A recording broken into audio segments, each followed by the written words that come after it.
مت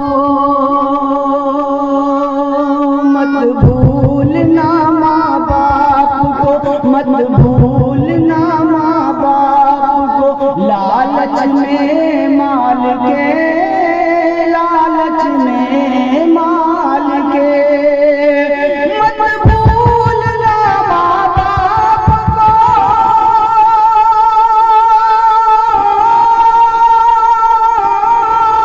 مت بھولنا ماں باپ کو، لالچ میں مال کے، لالچ میں مال کے، ارے ماں باپ جیسی دولت کو رکھنا سنبھال کے، رکھنا سنبھال کے۔ یقیناً دنیا کی ہر نعمت مل جائے گی، لیکن ایک اگر ماں باپ نظروں سے اوجھل ہو گئے تو پھر دوبارہ آنے والے نہیں ہیں۔ جیتے جی کر ان کی قدر کرو، مرنے کے بعد تو غیر بھی کر لو، جیتے جی کرو۔ تو یہ شعر سماعت فرمائے کہ مانگو دعائے مومنو، جو دعا کر رہے ہیں اور پریشان ہیں دعا کر کر کے، دعا قبول نہیں ہو رہی ہے، ان کو میں نسخہ دے رہا ہوں، اگر آپ سمجھ جائیں گے تو انشاءاللہ بیڑا پار ہو جائے گا۔ مانگو دعائے مومنو، ہو جائیں گی قبول، ہو جائیں گی قبول، کہ مانگو دعائے مومنو،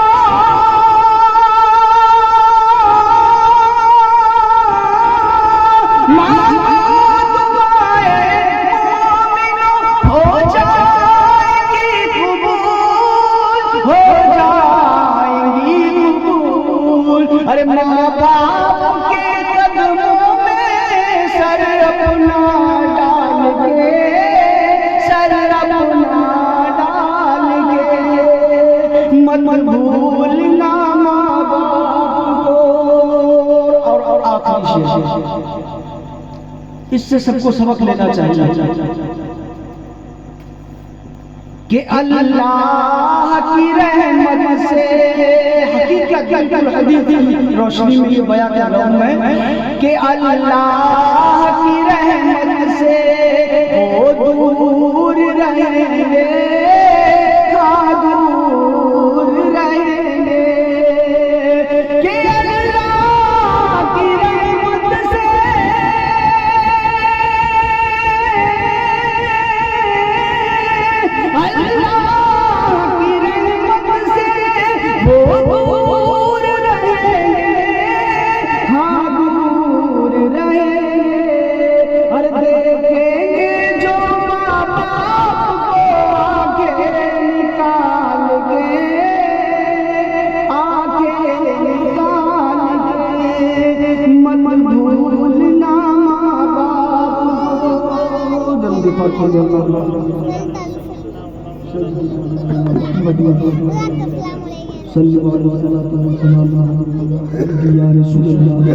صلی اللہ علیہ وسلم۔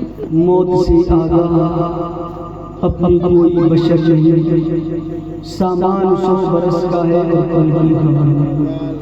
جاگنا ہے جاگ لے افلاک کے سائے تلے، جاگنا ہے جاگ لے افلاک کے سائے تلے، اور حشر تک سونا پڑے گا خاک کے سائے تلے، حشر تک سونا پڑے گا خاک کے سائے تلے۔ اور موت تو وہ ہے کہ جس کا زمانہ کرے افسوس، موت تو وہ ہے کہ جس کا زمانہ کرے افسوس۔ یوں تو دنیا میں آئے ہیں سبھی مرنے کے لیے، یوں تو دنیا میں آئے ہیں سبھی مرنے کے لیے۔ اور شاعر کہتا ہے کہ جیسے کا میری خورشید ڈھلنے کے بعد، جیسے کا میری خورشید ڈھلنے کے بعد، کوئی اپنا نہیں دم نکلنے کے بعد، کوئی اپنا نہیں دم نکلنے کے بعد، اور گھر سے میرا جنازہ اٹھا کر چلے، اور چل کر کے کچھ دور سب رک گئے، کی ادا پھر نماز مجھ کو رکھنے کے بعد، کوئی اپنا نہیں دم نکلنے کے بعد۔ اور آخری شعر پہ آپ اور توجہ دیں، کہتے ہیں کہ کوئی اپنا نہیں دم نکلنے کے بعد، اور میرے محل و مکان سب لگے چھاٹنے، میرے محل و مکا سب لگے چھاٹنے، اور اب تو آپس میں دولت لگے بانٹنے۔ میرے محل و مکا سب لگے چھاٹنے، اب تو آپس میں دولت لگے بانٹنے۔ یہ ہوا دوستوں میرے مرنے کے بعد کوئی اپنا نہیں دم نکلنے کے بعد، کوئی اپنا نہیں دم نکلنے کے بعد۔ خوش نصیب ہے وہ کہ جنہوں نے یہ مصطفیٰ کریم صلی اللہ علیہ وسلم کی محبت میں اس جلسے کو سجایا ہے۔ اللہ تعالیٰ سے میں دعا کرتا ہوں مرحومہ مغفورہ کی اللہ مغفرت عطا فرمائے، رب تعالیٰ غریب کی رحمت نازل عطا فرمائے، مرحومہ کی مغفرت عطا فرمائے، اور مغفرت ہو گئی ہو اللہ ان کے درجات کو اس محفل کے توسل سے بلند و بالا عطا فرمائے۔ درود پاک پڑھنے اللہم صلی علی سیدنا و علی آل سیدنا مولانا محمد وبارک وسلم، صلوا علیہ صلاۃ و سلام علیک یا حبیبی یا رسول اللہ صلی اللہ تعالی علیہ وسلم۔ خطبہ مسنونہ کے بعد جس آیے کریمہ کی تلاوت کا شرف حاصل کیا، رب کعبہ ارشاد فرماتا ہے منہا خلقناکم وفیہا نعیدکم ومنہا نخرجکم تارۃ اخری۔ یہ وہ دعا ہے کہ جب ہم میت کو دفن کرنے جاتے ہیں اور پھر مٹی پڑ کے جو ہم ڈالتے ہیں، یہ وہ دعا ہے۔ لیکن اللہ فرما رہا ہے اس میں کہ ہم نے انسان کو مٹی سے پیدا کیا، ہم نے انسان کو مٹی سے پیدا کیا، اور بعد وفات مٹی میں ہی اس کو لے کر آئیں گے، اور پھر حشر قیامت کے دن ہم اسی مٹی سے انسان کو اٹھائیں گے۔ انسان اللہ تبارک و تعالیٰ نے دنیا میں انسان کو کیوں بھیجا؟ انسان کو اللہ نے دنیا میں بھیجا، کبھی آپ نے اس چیز سے توجہ دی، غور و فکر کی کہ اللہ نے آخر مجھے دنیا میں کیوں بھیجا ہے؟ کیا کمانے دمانے کے لیے، یا اپنا گھر بیلنس بنانے کے لیے، یا اپنا نام اونچا کرنے کے لیے؟ کس وجہ سے اس کا مقصد کیا تھا؟ کبھی ہم نے اس کو توجہ دی ہے؟ نہیں دی۔ ہم دنیا کی رنگینیوں میں اس طرح گھس گئے کہ ہم نے فکر آخرت کو چھوڑ دیا، ہم نے اللہ رسول کی باتوں کو ایک طرف رکھ دیا، ہم نے شیطان کا ساتھ دیا، ہم نے رحمان کی باتوں کو انکار کر دیا ہے۔ حضرات محترم، یہ انکاری تو ہے۔ اللہ کہتا ہے نماز پڑھو مگر مسجد ویران ہے، اللہ کہتا ہے غریبوں کی مدد کرو مگر ہم نہیں کر رہے ہیں، اللہ کہتا ہے اپنے پڑوسیوں کا خیال رکھو۔ یہاں تک میرے نبی کریم ارشاد فرماتے ہیں پڑوسی کے تعلق سے کہ اپنے گھر میں جب تم گوشت لاؤ تو اس کا شوربہ بڑھا لو تاکہ پڑوسی کو بھی دے دو، اور نہ بڑھا سکو تو اپنے گھر کی کوٹھی میں بیٹھ کر کھاؤ، تمہارے بچے باہر لے کر نہ جائیں اور خوشبو تک پڑوسی کو نہ جائے، تو اس طرح کھاؤ۔ یہ اسلام ہے۔ رب تبارک و تعالیٰ کا بڑا احسان ہے مسلمانوں تم پر، اللہ نے بہترین صورت سے تمہیں نوازا ہے، اور تمہیں دنیا میں کیوں بھیجا ہے؟ وما خلقت الجن والانس الا لیعبدون، قرآن ہی بتا رہا ہے ہم نے انسان کو کیوں بھیجا ہے۔ اللہ کا قرآن کہتا ہے ہم نے انسان کو اپنی عبادت کے لیے بھیجا ہے، ہم نے عبادت کے لیے بھیجا ہے۔ میرے نبی فرماتے ہیں اللہ کی ہر شے مخلوق رب تعالیٰ کی حمد و ثنا کرتی ہے، کوئی بے وجہ اللہ نے چیز کو پیدا نہیں فرمایا۔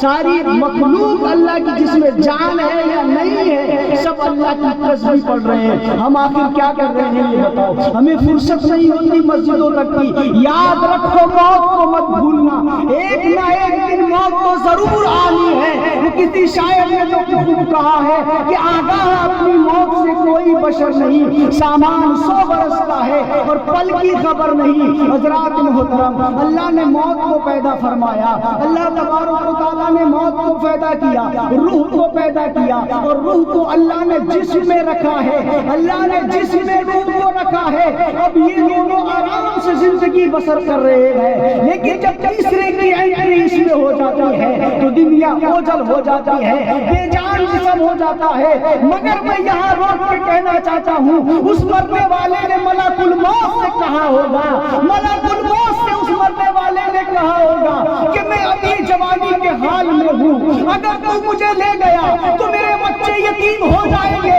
یتیم کا داغ ان کے ماتھے پہ لگ جائے گا، ان کا پرسان حال کون ہوگا اگر تو مجھے لے گیا؟ میری بیوی بیوہ ہو جائے گی، اس پہ بیوہ کا دبا لگ جائے گا، لوگ گندی نظروں سے اس کو دیکھیں گے۔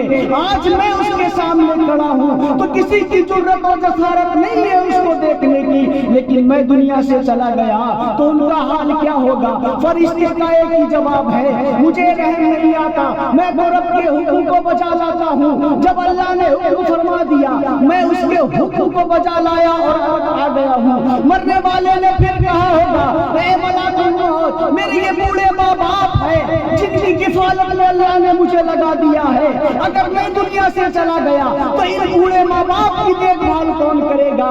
پھر بھی فرشتے کا یہی جواب، مجھے ان سب سے کوئی مطلب نہیں ہے، مجھے ان سے کوئی مقصد نہیں ہے، میں تو اپنے رب کے حکم کے تابع آیا ہوں۔ حضرات محترم، تیسری بات کیا ہے؟ تیسری بات یہ ہے کہ انسان جب فرشتے سے گفتگو کر رہا ہوگا اس وقت اس نے کہا ہوگا ملک الموت سے کہ میرا مکان جو میں نے بنایا ہے محنت و مشقت سے، جو میں نے روپیہ جائیداد جمع کر رکھا ہے، جو میری زمین ہے، جو میرے پاس پونجی جمع ہے، اے اللہ کی مخلوق فرشتے ملک الموت یہ سارا مال لے لے، مجھے ایک پل کی مہلت دے دے تاکہ میں اپنے بچوں سے کچھ کہہ سکوں، کچھ اپنا درد بیان کر سکوں، کچھ وصیتیں کر سکوں۔ ملک الموت نے جواب دیا ہوگا کہ مجھے پیسوں کی ضرورت نہیں ہے، یہاں دنیا داری نہیں چلتی، دنیا داری تیری پیچھے۔ اور یاد رکھنا ہر انسان کے 3 ساتھی ہوتے ہیں دنیا میں، پہلا ساتھی اس کا مال ہے جو اس نے دولت کمائی، تیسرا ساتھی اس کے احباب ہے، اور چوتھا ساتھی اس کا نیک اعمال ہے جو اس نے نیکیاں کی ہے، جو نمازیں پڑھی۔ یہ 3 ساتھی ہے۔ انسان جو ہے مر چکا ہے اور کہنے والے نے دولت سے کہا ہوگا کہ آج تنے تنہا جا رہا ہے یہ محل میں، تیری خاطر نے بڑی محنت و مشقت کی ہے کہ دولت پانے کی حرص میں دیس سے پردیس گیا ہے، دن کو دن رات کو رات نہ سمجھا اس نے، پسینہ ماتھے سے ایڑی تک بغایا ہے، اے دولت تیری خاطر اس نے لوگوں کے تانے سنے ہیں، گھٹیا لوگوں نے اس کو گالیاں دی ہیں تیری وجہ سے، ہر جگہ رسوائیوں کا سامنا کرنا پڑا ہے، اے دولت تیری وجہ سے آج وہ قبر میں لہٹ کے تنے تنہا جا رہا ہے، اے دولت تو بھی اس کے ساتھ میں چل جس نے تجھ سے اتنی محبت کی ہے۔ ہر کوئی محبت انسان کرتا ہے تو اس کی ہر ادا سے محبت ہوتی ہے، لیکن دولت نے کہا بے وقوفی والا سوال نہ کرو، میں تو اس کی ساتھی جب تک اس کے جسم میں جان تھی، مر گیا تو اب اس سے کوئی واسطہ نہیں ہے۔ اب تھوڑا اے باپ کی طرف چلے جاؤ، ماں سے کہو کہ اے ماں یہ تیرا لال مر چکا ہے جس کے لیے تو نے بڑی منتیں بڑی دعائیں کی تھی، بڑی درگاہوں مسجدوں اور پیروں کی تو نے خاکے چھانی ہے کہ اللہ مجھے اولاد عطا فرما دے۔ اللہ نے اپنے کرم سے تجھے اولاد عطا فرمائی، تیری آنکھوں کا نور تھا، دل کا سکون و چین و قرار تھا، جس کے بنا تو لقمہ تک نہ کھاتی۔ اگر تیرا لال تھوڑی دیر کے لیے اجل ہو جائے تو پاگلوں کی طرح محلے پڑوس میں ڈھونڈتی تھی کہ میرا لال آیا ہے، میرے بچے کو کسی نے دیکھا ہے، اور جب مل جایا کرتا تھا تو والہانہ انداز میں تو اس سے محبت کیا کرتی تھی، اس کو بوسہ دیا کرتی تھی۔ اے ماں آج تیرا لال جا رہا ہے، تو ہی کہتی ہے نا کہ مجھے بیٹے کے بغیر نیند نہیں آتی ہے، جب تک بغل میں میرے سر پہ سر میرے ہاتھ میں سر رکھ کے میرا بچہ نہ سو جائے، جب تک مجھے نیند نہیں آتی ہے۔ ماں تیرا لال آج جا رہا ہے، اس ماں سے ہم نے سب منتیں کی ہیں کہ جس کے بغیر تو نہیں رہ سکتی، جس کے لیے تو نے بڑی محنت و مشقت کی ہے، کوکھ میں 9 ماہ تو نے اس کو رکھا ہے، بڑی درد تو نے جھیلے ہیں، بڑی تکلیفیں جھیلی ہیں، آج تیرا لال تیرا سکون قبر میں اکیلا جا رہا ہے، اے ماں تو کہتے اس کے بغیر نیند نہیں آتی ہے، اب تو چل اس کے ساتھ میں سونا، اس کے ساتھ میں سونا۔ تو ماں کہے گی مولانا بے وقوف ہو کیا، زندوں تک رشتے ہوتے ہیں، مرنے کے بعد رشتہ ختم۔ سمجھ آ گئی کہ باپ کی محبت بھی زندوں تک ہے، ماں کی محبت بھی زندوں تک ہے، بیوی بچوں کی محبت بھی زندوں تک ہے، اور سارے احباب کی محبت جب تک ہے جب تمہارے جسم میں جان ہے۔ اب تم قبر میں چلے گئے، تنے تنہا تمہیں وہاں پر عزیز تمہارے چھوڑ کر چلے آئے ہیں، منو مٹی کے نیچے تمہیں داب کر چلے آئے ہیں۔ دوستو کتنے بے رحم ہیں کہ اپنے لال کو اپنے ہاتھوں سے دفن کر کے زمین کے حوالے کر دیا ہے۔ اب اللہ حافظ ہے تیرا، تو جان تیرا رحمان جانے، ہمارا جو کام تھا وہ ہم نے کر دیا ہے۔ اب ہم نے اعمال سے پوچھا جو اس نے دنیا میں رہ کے نیک کام کیے، پوچھا کہ یہ بتاؤ کہ تم اس کے کب تک ساتھی ہو، جن پہ انہیں بڑا ناز تھا اس نے تو راہ میں چھوڑ دیا ہے، اب تم بتاؤ نیکیوں اس کا ساتھ کہاں تک دو گے؟ کہاں قبر سے لے کے حشر تک ہم اس کی رہنمائی کریں گے، اس کا ساتھ دیں گے، جو ہم نے نیکیاں کی ہیں فرشتوں کے عذابات سے وہ نمازیں ہماری بچائیں گی قبر میں۔ وہ اندھیری قبر ہے دوستو، قبر کو کبھی مت بھولنا، قبر انسان کو پکارتی ہے کہ اے نادان تو غفلت کی نیند میں سویا ہوا ہے، غفلت کی نیند سے جاگ، آخر موت ہے، موت آنی ہے، آنے سے پہلے یاد رکھنا قبر کا منظر، میں اندھیرا گڈھا ہوں، میں اندھیرا گڈھا ہوں جہاں کوئی روشنی نہیں ہے، دہشت کا گڈھا ہوں جہاں گھبراہٹ اور دہشت ہے، میں سانپ کے چھوؤں کا بسیرا ہوں۔ ہوشیاری سے آنا، تحفہ لے کر آنا، تنے تنہا قبر میں چھوڑ دیا۔ اب بتاؤ ہمارے پاس کون سا اعمال لے کر گئے ہیں؟ جب قبر میں رسول اللہ کے چہرے والضحیٰ کو آپ کو دکھایا جائے گا، اور اس وقت آپ کے چہروں پہ اگر داڑیاں نہیں ہوں گی، حق بات بولنے سے میں ڈرتا نہیں، اس سے یوں کہ حضرت امام احمد بن حنبل رضی اللہ تعالیٰ نے ایک جنازے میں گئے، اور جانے کے بعد آپ نے جنازے کی نماز پڑھی، تدبین کے بعد آئے تو کچھ لوگ ذکر کر رہے تھے کہ یہ جو ابھی مرا ہے دفن ہوا ہے بڑا نیک انسان تھا، لوگوں سے ہنسی مذاق محبت کی باتیں، بیٹھنا اٹھنا کوئی گلا شکوہ نہیں، بڑا ہی اچھا تھا، تمام تر تعریف کر رہے، لیکن ہمارا امام احمد بن حنبل فرماتے ہیں اگر مجھے پہلے پتہ چل جاتا تو میں اس کی جنازے کی نماز نہیں پڑھتا۔ کہا حضرت یہ تو بڑا ہی ایک آدمی ہے، کوئی اس سے ناراض نہیں، بولے یہی تو وجہ ہے، اگر یہ حق بات بولتا تو اس کے 100% دشمن پیدا ہو جاتے، کیونکہ حق بات لوگوں کو کڑوی لگتی ہے، اگر یہ حق بات بولتا تو اس کے بھی ہو جاتا، ان نے حق بات کو چھپایا، اس لیے پہلے خود اس عمل کو کرو تب دوسرے کو تلقین کرو۔ رسول اللہ صلی اللہ علیہ وسلم کو ہم اپنا آئیڈیل مانتے ہیں، نبی کریم صلی اللہ علیہ وسلم نے جب تک خود اس عمل کو نہیں کیا امت کو اس کے بارے میں نہیں کہا، کہ صحابہ سے نہیں کہا تم کرو، پہلے حضور نے خود ایک حج کیا، 4 عمرے کیے، حالانکہ نبی رحمت آپ نے فرض حج نہیں، آپ کے اوپر فرض نہیں تھا، نہ زکوٰۃ آپ نے فرض تھی، اور وہاں تو اعلیٰ حضرت فرما رہے کہ کنجی تمہیں دی اپنے خزانوں کی خدا نے، محبوب کے اعمال کو مختار بنایا، اللہ نے دونوں جہان کے خزانوں کی کنجیاں آپ کو دے دی، محبوب آپ جسے چاہو تقسیم کرو، آپ کی ہے یہ، اس کے باوجود بھی نبی نے غربت کو اختیار کیا ہے، رحمت للعالمین۔ اما عائشہ صدیقہ سلام اللہ علیہا فرماتی ہیں وصال نبی، جب نبی کا وصال ہوا ہے تو اس وقت وقت بھی گھر کے چراغ میں تیل نہیں تھا، اندھیرا تھا۔ یہ نبی کریم صلی اللہ علیہ وآلہ وسلم ہفتہ بھر آپ کھانا نہیں کھاتے، پیٹوں پہ پتھر باندھتے تھے۔ نبی کریم صلی اللہ علیہ وآلہ وسلم نے خود عمل کیا، پھر امت کو درس دیا کہ تم اس طرح کرو جیسا مجھ سے کرتے ہو۔ یہی نبی کریم صلی اللہ علیہ وآلہ وسلم نے دنیا میں آئے تو اس امت کو یاد فرمایا ہے، اور آپ ظاہری طور پہ اس دنیا سے گئے تو اس امت کو ہی یاد فرماتے رہے۔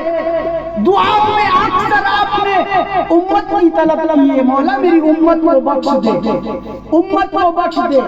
1,24,000 یا کبو بیش 2 لاکھ انبیاء کرام اس آئے دنیا میں، سب نے اپنی امتوں کے لیے بد دعائیں کی۔ اللہ نے ان امتوں پہ عذاب نازل آسمان سے زمین سے کیے۔ میرے صحابہ نے بھی کہا کہ یا رسول اللہ یہ آپ کی امتی ایمان لانے والے نہیں ہیں، یہ آپ پہ ظلم و تشدد کر رہے ہیں۔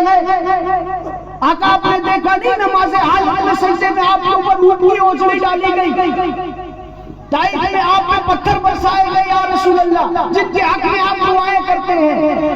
یہ ایمان لانے والے نہیں ہیں، انہوں نے نبی کا دندان مبارک شہید کیا، انہوں نے نبی کو اتنا مجبور کیا کہ مکہ سے مدینہ تو آپ کو ہجرت کرنا پڑی، شہر اپنا چھوڑ کے آپ اپنے نانی کے گاؤں گئے۔ نبی کریم صلی اللہ علیہ وسلم پہ اتنا ظلم و تشدد ہوا، صحابہ کرام نے عرض کیا یا رسول اللہ بد دعا اس امت کے لیے کرو۔ میرے نبی رحمت فرماتے ہیں کہ میں اور نبیوں کی طرح نہیں ہوں، میں رحمت بنا کر بھیجا ہوں، میں دعا کرنے والا ہوں، بد دعا کرنے والا نہیں ہوں۔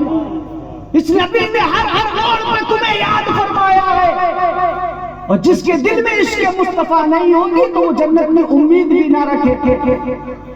نبی کا نام لینے سے ایمان کا دعویٰ نہیں ہوتا، نبی کے نام پہ جلوس نکالنے سے یہ ایمان کا ثبوت نہیں ہے۔ نبی کی محبت میں مگر ہو جانا یہ الگ انداز ہے۔ جب تک نبی کے طریقوں کو نہیں اپناؤ گے، اگر ہم ظاہر کی بات ہے تو ہم کہتے ہیں کہ نبی سے ہمیں سچی محبت ہے، جب آپ کو محبت ہے تو نبی کی ہر ادا سے محبت کیوں نہیں ہے؟ میں مانتا ہوں آپ کی محبتیں جھوٹی ہیں، میں ان سے محبت کرتا ہوں حضرت سے، اور میں دیکھتا ہوں کہ حضرت اکثر جو ہے بیٹھ کر پانی پیتے ہیں، تو اس میں کچھ نہ کچھ تو حکمت ہوگی کہ حضرت ایسا کر رہے ہیں، اور مجھے ان سے بڑی محبت ہے، مجھے بھی بیٹھ کر پانی پینا چاہیے۔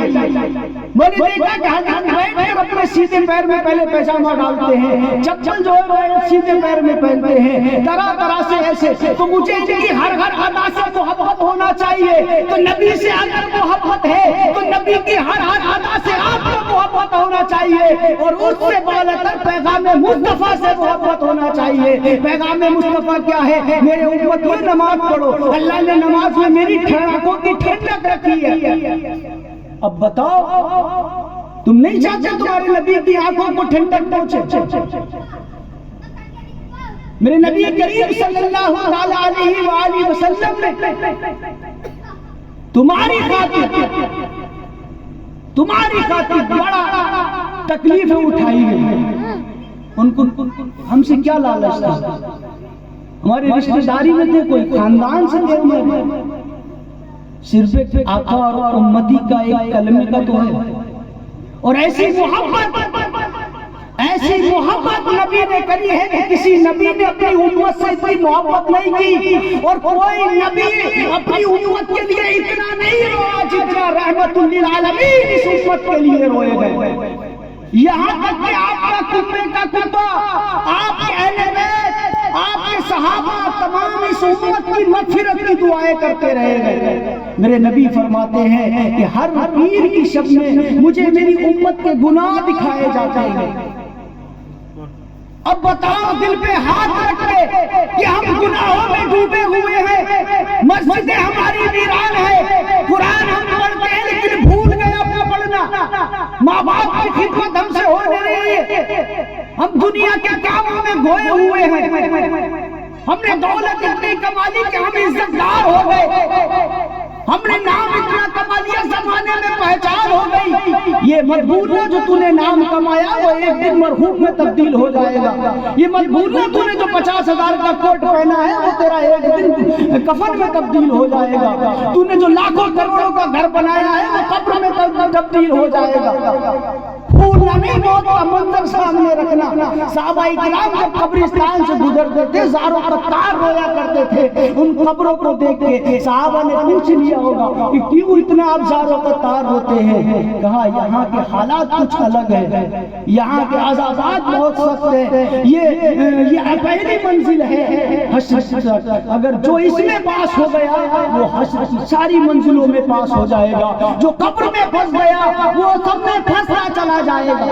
تو نبی کریم فرماتا میری امت میں گناہ مجھے دکھائے جاتے گئے، جب فرشتے لائے ہوتے ہوں گے کوئی زنا کر رہا ہے، کوئی کچھ کر رہا ہے، کوئی تمام تر گناہوں میں ڈوبا ہوا ہے، اور جب فرشتے لاتے ہوں گے اس بدبودار چیز کو دکھاتے ہوں گے، یا رسول اللہ جس امت کے لیے آپ روئے ہو، آقا آپ رات رات بھر جا کے اللہ سے مغفرت کی دعائیں آپ نے امت کے لیے کی ہے، جس امت کے لیے آپ نے دعائیں کی ہیں، اللہ میری امت نہ سمجھ ہے اس کو سمجھ عطا فرما، اس کو ہدایت عطا فرما، میرے نبی ہر لمحہ تمہیں یاد کرتے رہے ہیں، اور جب تمہارے گناہ نبی کو دکھائے جاتے ہوں گے پیغمبر اسلام کو کتنی تکلیف ہوئی ہوگی، اور جب اللہ کو اور نبی کو تکلیف ہوئی تو گویا اللہ کو تکلیف ہوئی ہے، پھر تو جنت میں بھول جاؤ۔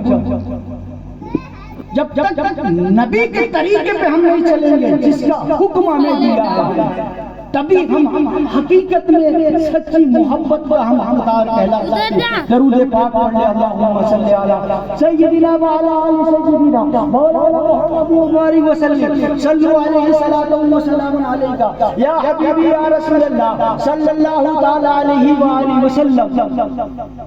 تو یہ 40 منٹ کی محفل ہے، ایک مرتبہ اور درود پڑھیں اللہم صلی علی سیدنا مولانا محمد وبارک وسلم صلو علیہ الصلوۃ والسلام علیکہ یا حبیبی یا رسول اللہ صلی اللہ تعالی علیہ وآلہ وسلم۔ ہم لوگوں کو اکثر بتاتے ہیں کہ دین سیکھو، جب تک دین نہیں سیکھو گے اسلام کو سمجھ نہیں سکتے۔ دین ہوگا تبھی آپ کے اندر جذبہ نماز ہوگی، تبھی آپ عیش و روزے رکھنے کی بھی آپ کے اندر ہمت آئے گی۔ جب آپ دین کو پڑھو گے، اب آپ تو نہیں پڑھے لیکن آپ کی نسلیں جو چل رہی ہیں، جو اولاد ہے، ان کو دین سکھاؤ، یہ دین سمجھیں گے، مرنے کے بعد تمہاری قبروں پہ آ کے یہی بخشش کی دعا کریں گے۔ وکنا رشتہ دار تو آتے ہیں 40ویں میں آئے اور جو بھی شرکت کرنا تھی کھائے پیے اور چلے گئے، کوئی پوچھنے والا نہیں ہے۔ ایک ذکر آتا ہے کہ ایک انسان جو گناہوں میں ڈوبا، نیکیاں کبھی قریب سے نہیں گزری، ہر لمحہ گناہوں میں شرابوں میں ملوث رہنے والا انسان، اور جب اس کو اپنی موت کے آثار دکھنے لگے، اپنی اہلیہ شریک حیات سے کہتا ہے کہ میری موت ان قریب ہے، میں بچہ یہ جو چھوڑ کر جا رہا ہوں کسی مدرسے میں اس کو عالم دین یا حافظ قرآن بنا دینا، بس اتنی تمنا ہے اور آرزو ہے میری۔ اس نے یہ نصیحت کر دی، دار فانی سے کوچ کر گیا دار البقا کی طرف، لیکن اہلیہ بھی فرما بردار نکلی، اس نے بچے کو مکتب میں بھیجا۔ ابھی اس بچے نے جب توتلی آواز سے بسم اللہ الرحمن الرحیم کہا ہے، اللہ کی نعمت جوش میں آتی ہے، اس گناہگار باپ کو اللہ بخشش عطا فرما دیتا ہے۔ کسی نے خواب میں دیکھا کہ آپ کے ساتھ اللہ نے معاملہ کیا کیا، فرماتے ہیں کہ میرے بچے نے جو بسم اللہ پڑھی، رحمان کو حیا آئی اور مجھے بخش دیا، اور رحمان فرماتا ہے اس کے بچے نے توتلی آواز سے ہمیں بسم اللہ الرحمن الرحیم کی صدا لگائی، تو ہمارے غیرت کو یہ گوارا نہیں کہ ہم اس کے والد کو جہنم میں بھیجیں، اس کے والد کو تکلیف دیں، تو یہ بچے تمہاں جنت میں لے جانے کا سبب بنیں گے۔ مگر افسوس یہ ہے کہ آج کل تو حضرت یہ ہوتا ہے کہ حافظ اور عالم کی جو لائن ہے بولے اس میں پیسہ نہیں ہے، اس میں پیسہ نہیں ہے، پیسہ جو ہے انجینئر ڈاکٹر بنا دو، ویگیانک بنا دو، پائلٹ بنا دو، اور کوئی سرمایہ دار نوکریاں دلا دو، اس میں کامیابی ہے، اس میں اس فیلڈ میں پیسہ نہیں ہے۔ مگر یاد رکھنا ہم نے یہ بھی دیکھا ہے انجینئروں کو پھانسی کھاتے ہوئے، ہم نے ڈاکٹروں کو پھانسی کھاتے دیکھا ہے، اتنی دولت ہونے کے بعد بھی سکون نہیں ہے۔ آج 1400 سالہ تاریخ میں بتا تو کسی عالم دین یا مفتی پھانسی لگا کے مرا ہے کوئی؟ یا آپ یہ بتا دو کسی عالم یا مفتی نے طلاق دی ہے؟ ہم نے دیکھا ہے جو پیسے کے پیچھے بھاگے انہوں نے دنیا کو کھو دیا، دنیا سے ہاتھ میں بیٹھے ہیں، اور پیسے میں وہ عزت ڈھونڈ رہے ہیں۔ تو قارون کو کیوں بھولتے ہو؟ پیسے والا کتنا تھا، آخر اس کا انجام نظروں کے سامنے ہے۔ جو شجاعت دنیاوی جنت بنا چکا تھا، اللہ سے لڑ بیٹھا، اور اللہ نے سارا گھمنڈ اس کا جو ہے مٹی میں ملا دیا۔ نمرود سے بڑے دولت مند تھوڑی ہو، فرعون سے تھوڑی ہو، شجاعت سے تھوڑی ہو۔ پتا چلا کہ دولت میں سکون نہیں ہے، سکون تو ہے اللہ کی رضا میں، اللہ کے ذکر میں سکون ہے۔ جب تک اس کے قریب نہیں آئیں گے سکون نہیں مل سکتا، سکون نہیں مل سکتا ہے۔ ایک بار کیا ہوا لکھنؤ میں، علی گڑھ کی بات ہے حضرت، میں ایسے بیٹھا ہوا تھا تو ایک صاحب بولے کہ حضرت آپ کی تنخواہ کتنی ہے؟ وہاں پڑھاتا تھا تو میں نے کہا کہ میری جو تنخواہ ہے وہ الحمدللہ 8000 روپے ہے، 3-4 مہینے۔ بولے 8000 روپے ہے آپ کی، ماشاءاللہ اس میں برکت اتنی اللہ رکھ دیتا ہے۔ بولے آپ کے 10 لوگ بھی ہوں گے تو آپ بخوبی اپنے گھر کا جو پہیا آگے کھسیٹ لیتے ہو۔ میں نے کہا ٹھیک ہے آگے بولیے، اللہ کا کرم ہے، کیونکہ ہم سے جو بھی مسافر کرتا ہے خیریت و عافیت پوچھتا، ہم کہتے ہیں الحمدللہ، اللہ کا شکر ہے، مولا جس حال میں رکھے ہم اچھے ہیں۔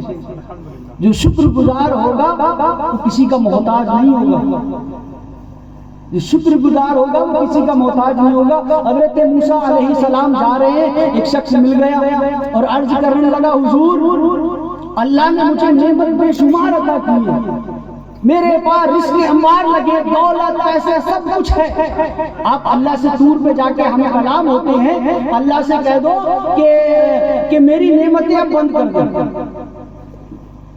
مجھے اس کی نعمتوں کی ضرورت نہیں ہے، مجھے بہت دے دیا پروردگار نے، اب اپنی نعمتیں بند کر دے۔ اب آگے ایک انسان، اب آگے آپ بڑے تھے، ایک اور خستہ حال، برا حال، پھٹے کپڑے میں عرض کیا اے اللہ کے نبی موسیٰ، آپ طور پہ اللہ سے بات کرنے جا رہے ہیں، کلام کرنے جا رہے ہیں، اللہ تبارک و تعالیٰ سے اتنا کہہ دینا کہ اپنی نعمتوں کی خزانے مجھ پہ کھول دے۔ میں پیٹ بھر ساری زندگی میں کبھی کھانا نہیں کھایا، میرے جسم سے کپڑے تک پھٹ گئے، پرانے خستہ حال ہوں، اللہ سے میرے حال پہ کہہ دو کہ میرے حال پہ نظر کرم فرما دے، اللہ مجھے روزی عطا فرما دے، تھوڑی دولت عطا فرما دے۔ دونوں کا مدعا لے کر حضرت موسیٰ علیہ السلام طور میں چلے گئے، اور طور پہ جانے کے بعد اللہ سے عرض کرے مولا مجھے ایک بندہ ملا تھا، وہ بولا کہ اپنی اللہ سے کہنا کہ میرے اوپر نعمتیں ساری بند کر دے، اللہ نے مجھے بہت دے دیا، ضرورت نہیں ہے مجھے۔ پھر بولے ایک اور ملا، غریب تھا، برا حال تھا، کپڑے بھی جسم سے نہیں، اس نے مجھ سے کہا کہ اللہ سے کہیے کہ اپنی نعمتیں جو بند کر دی اس کے دروازے کو کھول دے۔ تو رب تبارک و تعالیٰ ارشاد فرماتا ہے موسیٰ کہ جب تم جاؤ تو جس نے نعمتیں بند کرنے کے لیے کہا ہے اس سے کہہ دینا کہ تم میرا شکر ادا کرنا بند کر دے، ہم اپنی نعمتیں مجھ پہ بند کر دیں گے، اور جو غریب بھی ملا تھا اس سے کہنا کہ تو ہمارا شکر ادا کر، ہم رزق کے دروازے کھول دیں گے۔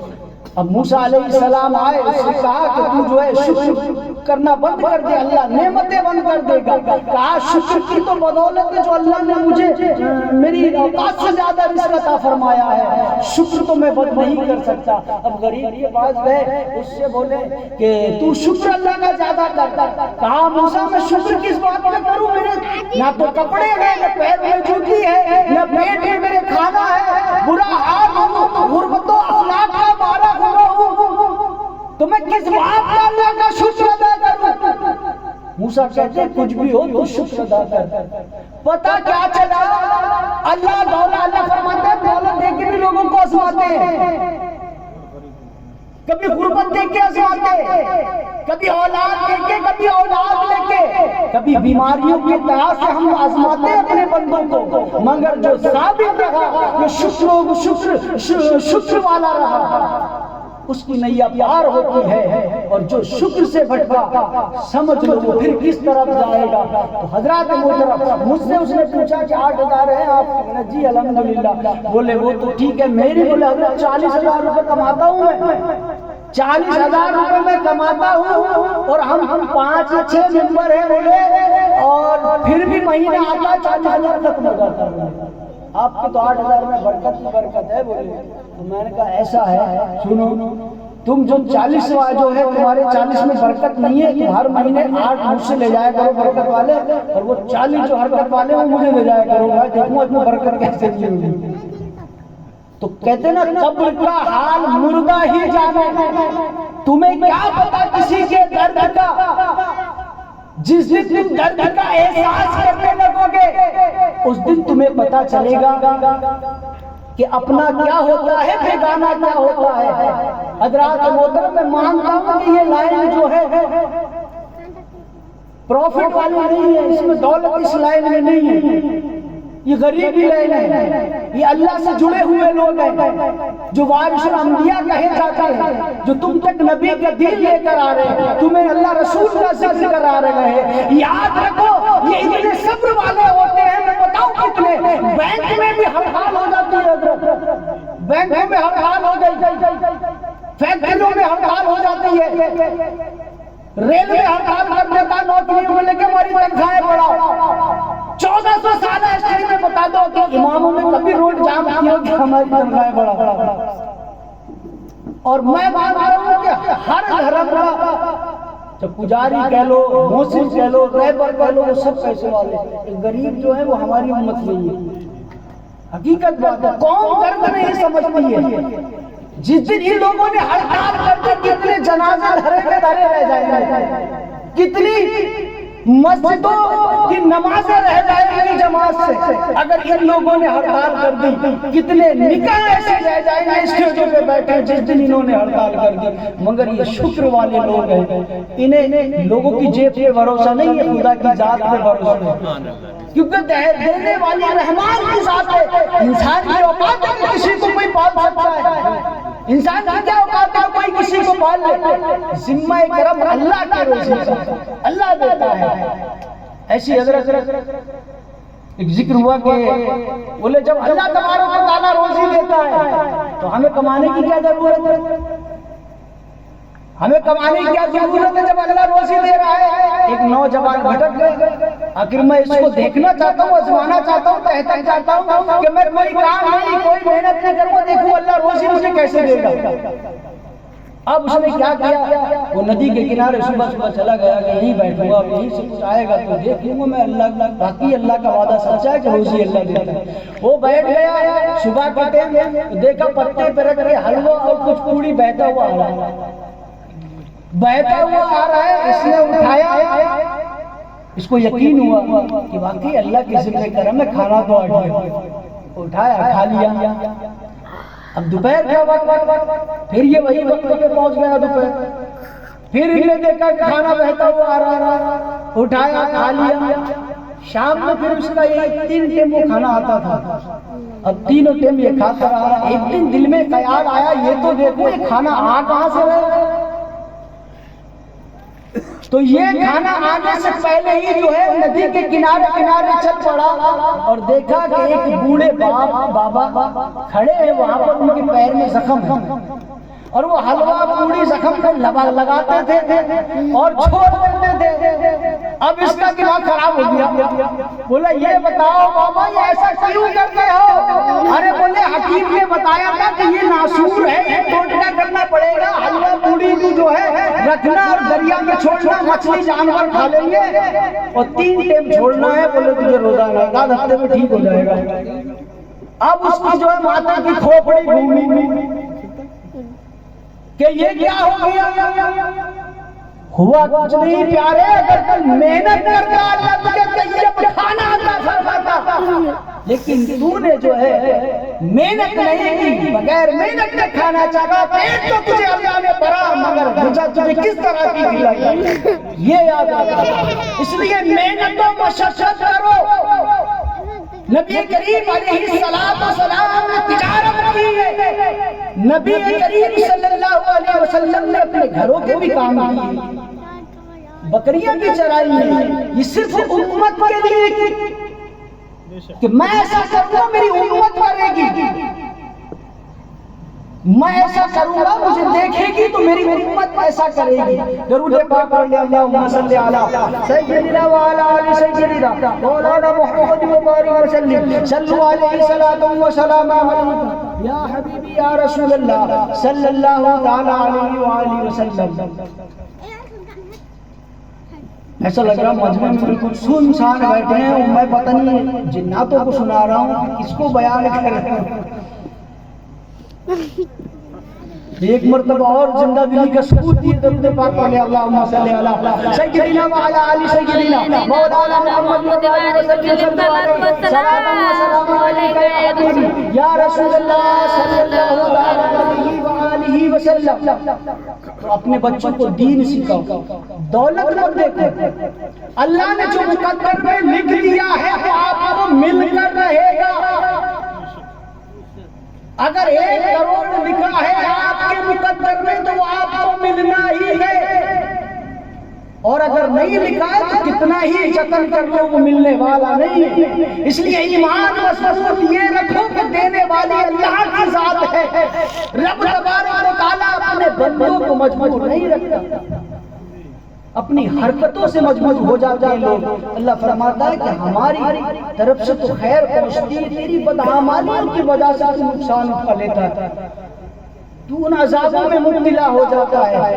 آج وہ پریشان حال ہے، چاہے رزق کو لے کر ہو، بیماریوں کو لے کر ہو، گھروں میں جھگڑے فساد، سکون و قرار نہیں ہے، تجارتیں بیٹھی ہوئی ہیں۔ وجہ کیا ہے کہ ہم نے اسلامی بینک کو چھوڑ دیا، ہم نے دنیا کی بینکوں میں تو پیسہ ڈپوزٹ اپنا جمع کیا، لیکن ہم نے اسلامی بینک میں کبھی توجہ نہیں دی ہے۔ اگر اس چیز میں ہم توجہ دیتے تو ہمارے گھروں میں سکون ہی سکون ہوتا۔ اللہ کے نبی ارشاد فرماتے ہیں کہ 100 روپے میں سے 2.5 روپے خیرات کر دو، اور میں ایک نسخہ دے رہا ہوں آپ کو، اگر آپ نے اس کو دامن میں باندھ لیا انشاءاللہ چند ہی مہینے یا ماہ سال گزریں گے، آپ اپنی ترقی خود دیکھ لیں گے۔ آپ کے اوپر قرضہ ہے، آپ بہت ہی پریشان ہیں، مگر اس عمل کو چھوڑنا نہیں ہے۔ آپ تجارتی ہیں یا آپ پھیری والے ہیں، آپ نے دن بھر میں 2000 کا دھندا کیا اور آپ کے اوپر جو منافع نکلا وہ 300 روپے نکلا کہ یہ میرا بینیفٹ ہے، 1700 اپنے ایک طرف رکھ دو اور 300 روپے آپ الگ رکھ لو، اور 300 روپے میں سے جو ہے آپ 2.5% زکات لگا دو، یعنی کتنا ہوا 7.5 روپے۔ 300 روپے کمائے 7.5 روپے کہ آپ نے اتنی طاقت نہیں نکالنے کے لیے، اللہ کے نام پہ نکالے جا رہے، کسی دنیا دار کے نام پہ نہیں۔ اور اس سے کیا ہوگا؟ میرے نبی فرماتے ہیں اللہ عمروں میں برکتیں عطا فرما دیتا ہے جو اپنی خیرات صدقہ کرتے گئے، اللہ تبارک و تعالیٰ ان کی روزیوں میں اضافے فرما دیتا ہے کہ سورج کو کرن شمع کو لو دیتا ہے، دینے پہ جو آئے اس کی کریمی مانگے جو ایک تو وہ 100 دیتا ہے۔ آپ کرو تو ایسا، اب یہ لگا دو میں نے اتنا کمایا ہے اور اتنا پیسہ میں کسی غریب کو دوں گا، انشاءاللہ میرے آقا فرماتے ہیں آپ بیماریوں سے بلاؤں سے بچے رہیں گے اگر آپ اس چیز پہ توجہ دیں گے۔